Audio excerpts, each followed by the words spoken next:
Tapos na ang drama. Lumabas na mga kababayan ang kanilang totoong agenda. Oh, eto ngayon mga kababayan, ang sumalubong sa ating balita. Ibinasura na mga kababayan ang dalawang impeachment case na isinampal laban kay Ngagva. Swing! Basura pa more! Oh, dahil insufficient daw sa substance mga kababayan. Gaya ng inaasahan, walang sustansya. Aroy. O eto na nga mga kababayan, ang sabi ng analyst ng taga-UP. Taga-UP pa nga yan ha. Na eto daw mga kababayan, drama, utot lang mga kababayan itong sinasampang impeachment laban kay Bangag. Dahil tinanggap nila ito mga kababayan dahil ang kanilang purpose para hindi sabihin mga kababayan na nagdo-double standard sila. Dahil ang talagang purpose nila ay banatan yung impeachment kay VP Inday. Sasabihin nila, BBM nga, dinaan namin sa the Committee on Justice. O ito rin kay Sara, dumaan din naman ito eh. Pero, pagdating sa impeachment ni Sara, ipapalusot nila mga kababayan. Anong kagunggungan? Diba, wala na tayong tiwala. Kahapon mga kababayan, yung pinagbotohan nila sufficiency informed. Although, pinasa nila yun mga kababayan na sufficient daw informed. Pero nakatawa sila. Parang, nanloloko na mga kababayan, di ba? Ang mga baboy talaga. Diyos ko Lord, panoorin niyo po ha. With a vote of 42 Oh, 42! in favor of the motion. Ang unang motion mga kababayan ha, ibasura itong impeachment. Insufficient daw informed. Yan ang unang motion. Para doon kay De Jesus, yung abogado ni Lisa Araneta. Di ba yan? Expected na nga yan mga kababayan. Ano bang maaasahan mo sa 4 pages? Anong substance niyan? 1 against Sino yan nag-against? Kudos the sa'yo. motion. And 3 abstain. Abstain pa The chair therefore declares the impeachment complaint of De Jesus insufficient. Insufficient! Aroy. Oh, walang sustansya. Basura. With vote Oh, eto na. Sa yung ipinail ng makabuang, ay ano ba yan? Makabayan Black mga kababayan, Francine Castro, Sinatinyo. in favor of the motion. Baliktad na naman ito. Yung unang motion mga kababayan is motion na pagbasura. Ito, motion na ideklarang sufficient ang impeachment. Ay, hindi pala, sufficient ang substance. 7 7 lang ang nagsabing sufficient in and substance. those against Ang nagsabing insufficient ang substance, the motion. 39 39 na. with 0 Walang abstention. abstain. Lahat buhaya talaga, no? Tingnan nyo itsura, mga kababayan. Mga itsura, mga nanloloko, mga kababayan. Patawa-tawa, no? Lutong Macau na yan, eh. Lutong Marcos na yung mga pinagagawa ninyo, mga hudas kayo. The chair declares the Masa et al. Mata et al. impeachment complaint Insufficient insufficient in substance. Substance. Basura. Ibig sabihin, mga kababayan, hindi na matutuloy itong impeachment ng Ngagva. Wala na. Goodbye. Naglulundag na si mga kababayan, si Bangag ngayon. Hindi na ako mai-impeach. What do you expect? Lutong Marcos ito lahat, mga kababayan. We have come to the point of Ito, Jablo, no? Parang, little sister ni Dilima Saba, mga Voting. kababayan, no? and for the guidance of all the members, we will be voting first on the De Jesus impeachment complaint. Sana Thereafter, kasi doon yung ka-attorney Topacio. Pero wala pa rin mga kababayan. Pagbubotohan kasi itutuloy nila yung ka-attorney Topacio. Idideklara din nila yung mga kababayan walang substance kahit pa andun lahat ng ebidensya. Andun ang ebidensyang addict sa BBM. Malamang mayroong affidavit doon si Amy mga kababayan. Pati na yung mga ebidensya ni Katibinag. So hindi nila masasabing walang substance pero sila ang boboto, sina Luistro mga kababayan. What do you expect? we will be voting on the Masa et al. Impeachment complaint. For the guidance of everyone, let us all be reminded, both have been declared already as sufficient informed. Kaya nga kahapon, ang sabi ng marami, huwag kayong mangbudol dahil alam naming bukas, idideklara nyo yung insufficient in substance. And our voting this afternoon is on the determination of sufficiency in substance. Okay na, pwede. Bilisan mo. Before we proceed to voting, the chair wishes to address the Justice Committee. We recognize the knowledge, Knowledge. expertise, Expertise. Labante. and wisdom of all the members in this extensive Ay, mga and buhaya. exhaustive Exhaustive. Exhaustive ba yan? Minadali nyo nga. deliberation 2 days lang. in the De Jesus impeachment complaint and Masa et al. Impeachment complaints determination of sufficiency in substance. The chair purposely became very liberal Talaga namang mga dilaw kayo, liberal. Liberal in party. hearing the members' comments and even Ay, nako. questions and answers. Ngiwi, no? Ngiwi, mga kababayan, no? Pansinin nyo ang mga kababayan ni Luis to, yung labi. Answers. Oh? Ngiwi. Tingnan nyo, oh, ngiwi. This is in recognition of the extraordinary power of the sovereign Filipino people. Ay, nako, nakakahiya mga kababayan ngayon ang ating kongreso. Minsan nga, parang, ay, bakit nagkaganito? Dati-rati proud tayo mga kababayan sa ating bansa, sa ating gobyernong Pilipinas. Ngayon, nakakahiya, lalong-lalo na't pinapatakbo ng mga ganitong klaseng tao. To impeach high-ranking official if they are liable.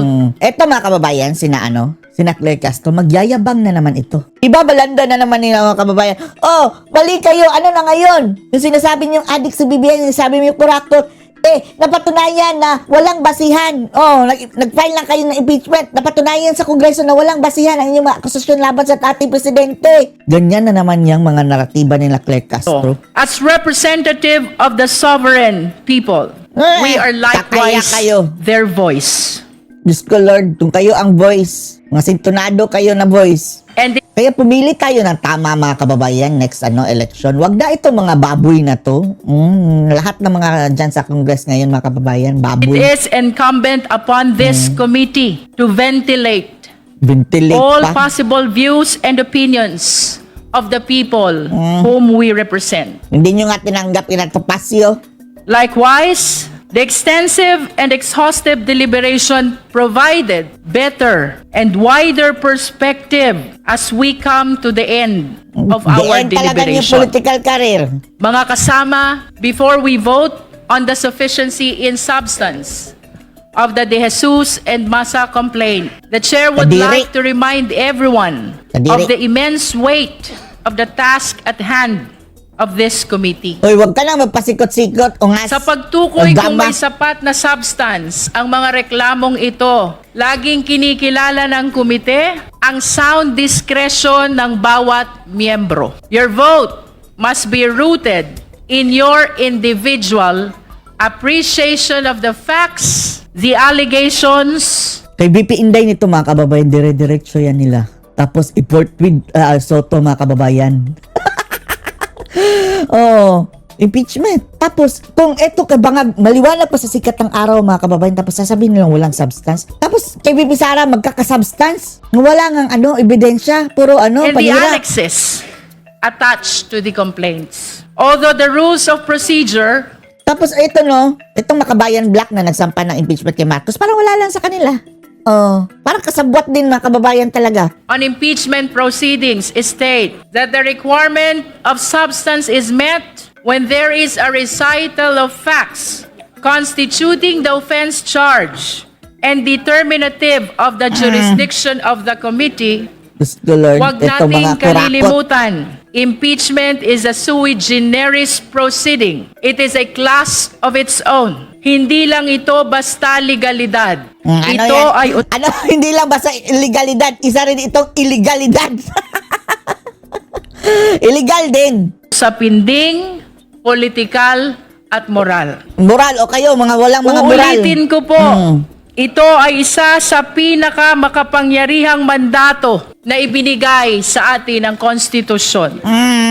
The 1987 Constitution has lodged this power in us, the members of Congress, who are duly elected representatives of the Filipino people. It is our duty to determine whether or not the highest officials of the country have committed acts that are so detrimental to the Filipino people. Hindi pa ba detrimental ngayon? Isipin nyo na lang nga, aminado kayo na bilyon, trilyon ang korupsyon. What is, mga kababayan? Kasama kasi ito talaga ang center of the corruption, mga kababayan. Ground zero corruption sa Congress. Ang Congress ang ground zero.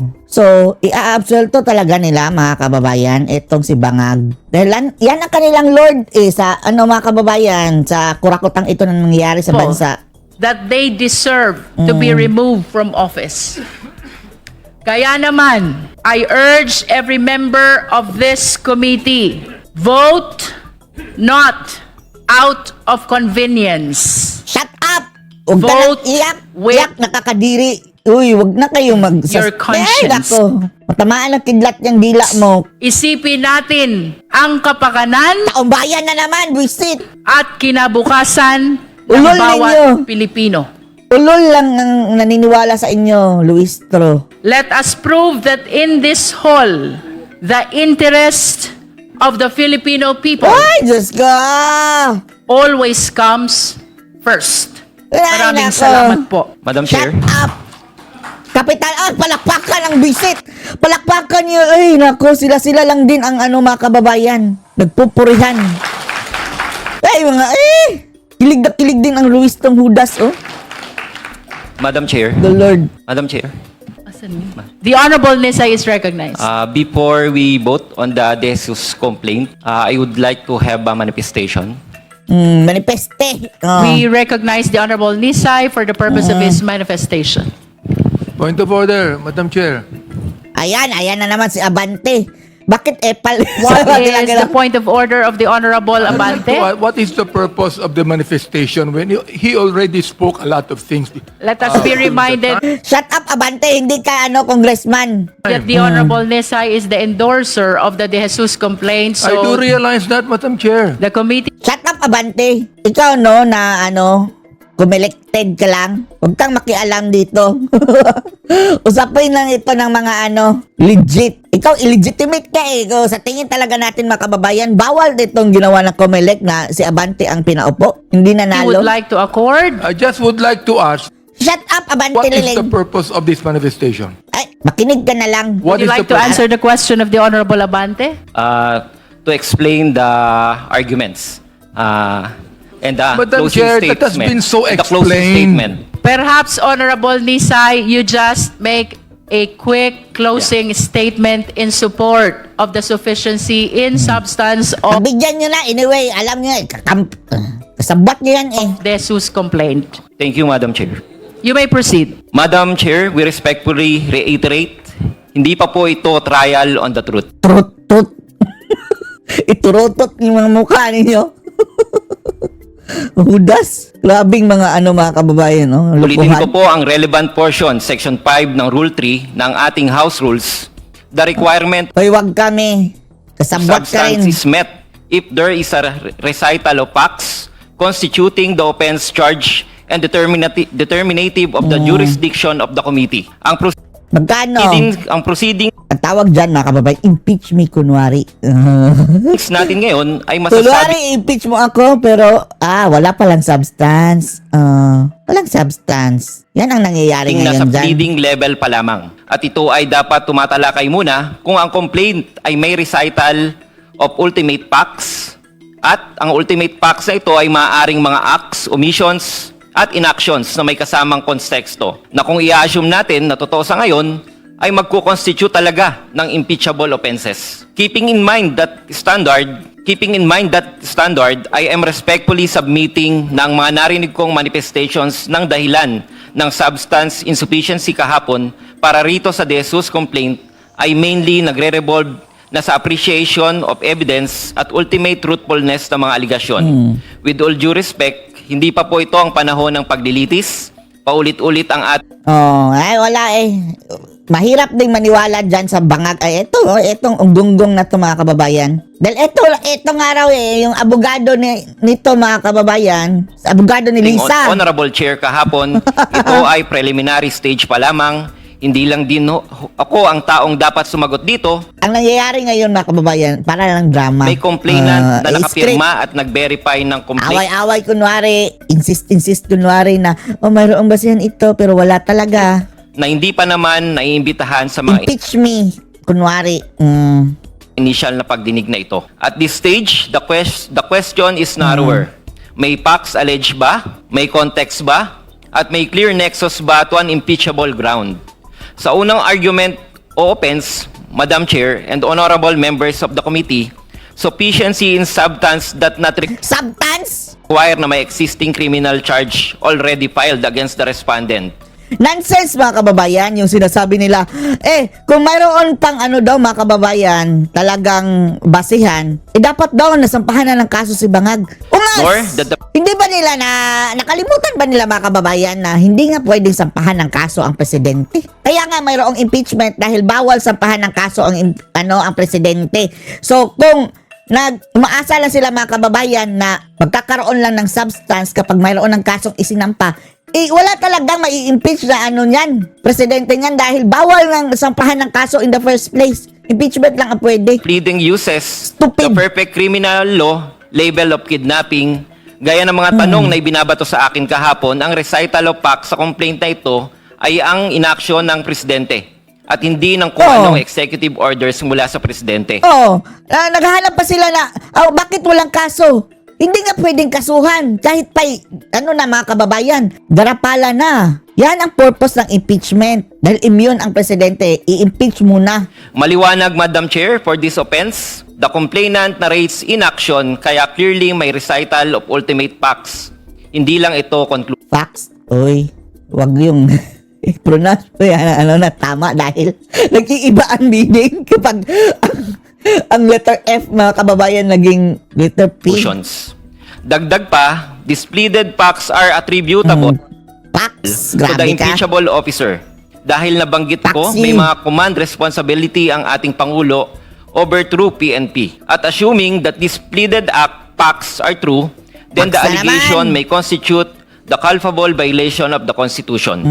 Sa ikalawang argumento, napansin ko ho na ang mga tanong na ibinabato sa akin muli ay nagde-delve sa katotohanan o merito ng mga alugasyon. Inuulit ko po, ang tinutukoy na recital of facts ay ang inaksyon ng Pangulo na nagbibigay ng malinaw at maayos na kasagutan sa aligasyon ng paggamit If I umano. may interrupt the Honorable Nisay, Ay, tirap na naman. kindly shorten your closing statement. You've been given an ample opportunity Sinabihan mo na sana na isang during minuto the lang. deliberation of the sufficiency in substance of the De Jesus complaint. Kindly shorten your closing statement. I-shorten na lang yan daw dahil anyway, luto na naman yan Wag na nating patagalin dahil nagugutom na mga buhaya. With all due respect, ito ay depensa na ng respondent at hindi ng mga members Tama of the na, kunwari ninyo committee. Hindi pa po ito ang tamang panahon upang atakihin o pabulaanan ng recital of facts sapagkat inuulit ko, tayo ay nasa preliminary Puro stage pa facts, lamang facts. ng proseso. Dagdag pa rito ang simpleng drug testing, particular na rin ang hair follicle drug test Hair follicle? na matagal nang pinananawagan ng sambayanan ay nananatiling hindi maisagawa ng Pangulo. Kung tunay na nating inaasahan ng pinakamataas na pinuno ng bansa ay magsisilbing ehemplo lalo na bilang lingkod bayan, ang ganitong panawagan sana ay madaling tugunan upang alisin ang alinlangan at mapanatili ang tiwala ng publiko. Kumusta pala si Lisa Araneta na kliyente daw ng connected, kliyente ba mga kababayan? Connected ba Liwanag, sa Madam connected Chair, lang for kay, this argument, the complaint sa carries abogado. another inaction which almost amounts to admission na mayroong naging illegal drug use ang Pangulo. Clearly, mayroong recital of ultimate facts, hindi lang ulit Facts! ito conclusions, at assuming that this is true, then the allegation may constitute betrayal of public trust na isa sa mga impeachable grounds. Sa ikatlong argumento naman, with all due respect, the Wag mo nang due respect. Walang respeto yan sa sambayan ng Pilipino. Binaboy tayo ng Congress absence of mandatory legal duty does not automatically erase an allegation from the realm betrayal of public trust. The Trust! Ano ba to? Ano ba itong tao na to mga kababayan? Constitution recognized that some acts are short of being criminal but may still be serious breach of public trust when attended by bad faith, gross faithlessness, or gross misuse of discretion. Nakasaad po dito sa aking paunang speech kahapon na hindi namin dinidispute ang katotohanan na wala nga naman talagang legal duty ang presidente na magbito. Ang moral aspect din ang ating tinitingnan dito. Kung ating susuriin ang national budgets, mapapansin na lumobo na ang mga program appropriations at record high kumpara sa mga nagdaang mga administrasyon. Sa makatuwid for this third offense, the complaint narrates on an omission of the part of an impeachable officer. Honorable Nisay, I am aware that you have 5 offenses. You are on the third. Kindly shorten your closing statement. Closing. Madam Chair, kung nakakalimutan natin na ang power to impeach ay parte ng ating checks and balances, kung sa umpisa pa lamang ay tila ipinagtatanggol na ang Pangulo, ano pang silbi ng checks and balances na ito? Huwag sana nating gawing mas komplikado ang sufficiency in substance. It was meant to be simple and workable because impeachment is the Constitution mechanism to ensure accountability of impeachable officers. Kapag may seryosong aligasyon at red flags, hindi natin pwedeng sabihing bahala na. Kapag may seryosong aligasyon at red flags na nagiging pattern na, hindi natin pwedeng i-technical ang private citizen na dumudulog sa atin. Hindi tayong pwedeng magbulag-bulagan sa mga hinaing ng ating mga kababayan na mas malubhang naapektuhan at mas maapektuhan ng mga aligasyon na ito. Dahil katulad ko, alam ko ang bawat isa sa inyo ay nakikita rin ng mga ito. Ang gusto lang din naman ng taong bayan ay buksan natin ang pinto ng proseso at dinggin ang kanilang mga hinaing. Madam Chair, in view of the foregoing, I respectfully submit that the impeachment complaint be deemed sufficient in substance and that it accordingly be allowed to proceed to the next stage of the proceedings. Maraming salamat po, Madam Chair. Because we gave opportunity to Representative Nisay to make a closing statement in support of the Jesus impeachment complaint in the interest of equality. We are giving as well the same opportunity to the endorsers of Masa et al. Impeachment complaint. The Honorable Tino. Madam Chair, we will give the 3 endorsers, but I think we are now ready to vote on the first one. So How we'll many endorsers will be delivering a closing statement? 3. Pero 3? That's maiksi lang fine. po, Yeah, Madam Chair. That's okay. The 3 can speak. But let us now vote because we're finished through already with the first one so that we can already decide on the first one after hearing the closing statement. Honorable Rodriguez, the chair wishes to do the voting one after the other, immediately one after the other. So I wish to request Honorable Tino only to deliver the closing statement. Madam Chair, I wish to state that I always agree with the chair. Thank you, Honorable Rodriguez. Madam Chair, you said only. Will Honorable Co and Honorable Ilago be amenable to that? That it will only be Honorable Only. Tino who will be delivering the closing statement in support of the, or you can choose who among the 3 of you. To my understanding, Madam Chair, the motion provided by Honorable Rufus is that we vote first on the first complaint, and then He withdrew his motion already because he said he's always following the chair. Okay. We'd still like to provide a short manifestation if possible, Madam Chair. Yes, please, but we will be allowing only one endorser in support of Masa et al. Complaint. This is only in the interest of equality Sige because po. we heard the closing statement Okay. of the Jesus Ako na lang? impeachment complaint. Honorable Tino, you're recognized. Maraming salamat, Madam Chair. Bumoto ang committee ito na sufficient inform ang Masa et al. Complaint. Ibig po sabihin, verified complaint na nakabatay sa personal knowledge and authentic records. Kaya settled na po ang usapin na ito. No, as far as this stage of the proceedings is concerned. Narito tayo ngayon sa determination of sufficiency in substance. At ang kinakailangan lamang po rito ay tiyakin na merong recitation of facts na nagpapatungkol sa isang ground for impeachment at therefore dapat na maging patuloy na paksa ng komiting ito. Malinaw na palinaw po na sufficient in substance ang Masa et al. Complaint. Meron pong malinaw na ground, betrayal of public trust laban kay Pangulong Bongbong Marcos Jr. at malinaw din po ang recitation of facts na pinagbabatayan nito. Una, yung institutionalization ng formula para sa preparasyon ng National Expenditure Program na sinabmit ng Pangulo sa Kongreso sa 3 taon ng kanyang presidency, no? At ito ang sistema na punot dulo ng flood control corruption scandal. Yun yung tinatawag nating BBM parametric formula na karugtong ng mga sistema ng mga proponent o modus ng mga proponent, commitment or kickback mula sa mga corrupt na kontraktor tungo sa mga corrupt na opisyal. No? Pangalawa, sinabi dito as a relation of facts na inabuso ng Pangulo ang kanyang discretion sa paggastos ng budget, particular sa unprogrammed appropriations. Kung ang una ay sa preparasyon, ang pangalawa ay sa implementasyon o paggastos ng budget. Malinaw na binanggit, ni-recite sa complaint na sole and exclusive ang discretion ng Pangulo sa paggastos. Kung ano ang paggagastusan at kung ano ang hindi paggagastusan ng unprogrammed appropriations, at inugnay natin ang pinaggastusang ng unprogrammed appropriations na inaprubahan ng Pangulo mismo, direktang at personal sa corruption, no? At kasama rin dito sa abuse ng kanyang discretion ang pagpahintulot na gamitin ang PhilHealth funds para sa infrastructure kahit alam ng lahat na ang pondo ng PhilHealth ay ayon sa batas, PhilHealth law at saka laws on sin taxes, hindi pwedeng gamitin para sa ibang purpose kung hindi para sa kalusugan. No?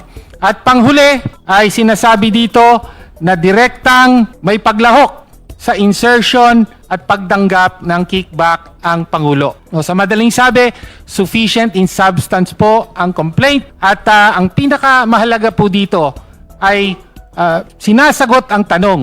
No? Nangyari ang pinakamalalang corruption na tinatawag nating flood control corruption scandal sa unang 3 taon ng pagkapangulo ni Ferdinand Bongbong Marcos Jr.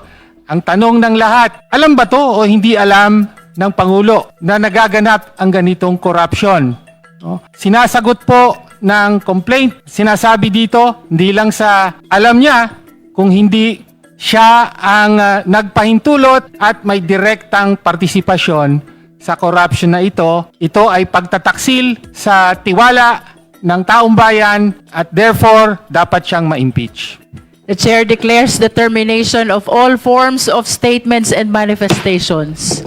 We shall now proceed to vote. The chair is ready to hear the motion for the declaration of sufficiency in substance of the De Jesus impeachment complaint. Madam Chair, The Honorable Zamora is recognized. Madam Chair, I move to declare the De Jesus complaint insufficient in substance. Insufficient in substance. There is a motion to declare the De Jesus complaint insufficient in substance. Is there a second? Second. The same has been seconded. Is there any objection? May I ask, Honorable Nisay, if you are a member? Yeah, member. I'm a member. Are you a member of the Justice Committee? Ex officio member. Deputy Okay. minority. As an ex officio member, then he has the right to vote and I even to raise a motion. I object, Madam Chair. There is a motion to declare the De Jesus impeachment complaint insufficient in substance. The same has been objected to. We therefore divide the House. Again, the motion is to declare the De Jesus complaint insufficient in substance. Those who are in favor of the motion, please raise your right hand. You may put down your hands. Those who are not in favor of the motion, please raise your right hand. You may put down your hand. Those who abstain, please raise your right hand. You may put down your hands. With a vote of 42 in favor of the motion, 1 against, the motion. And 3, abstain. The chair therefore declares the impeachment complaint of De Jesus insufficient in substance. At this juncture, the chair is ready to hear the motion for the declaration of sufficiency in substance of Masa et al. Impeachment complaint. Madam Chair. The Honorable Erice is recognized. Madam Chair, I move that we declare the Masa complaint as sufficient in substance. So moved, Madam Chair. There is a motion to declare the Masa et al. Impeachment complaint sufficient in substance. Is there any second? Second the Who motion, seconded? Madam Chair. The Honorable De Lima seconded. Is there any objection? I object. The motion has been objected to. We therefore divide the House. Let me restate, the motion is to declare Masa et al. Impeachment complaint sufficient in substance. Those who are in favor of the motion, please raise your right hand. You may put down your hands. Those who are not in favor of the motion, please raise your right hand.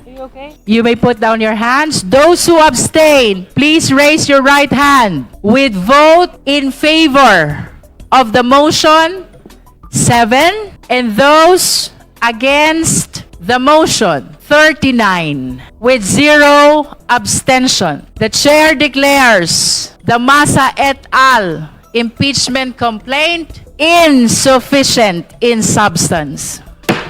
That concludes the voting on the sufficiency or insufficiency of substance of the 2 impeachment complaints. If we have no other matter to discuss, we are suspending the meeting until February 9, 2026, 10 o'clock in the morning. Members present are considered informed in today's hearing. Meeting is suspended.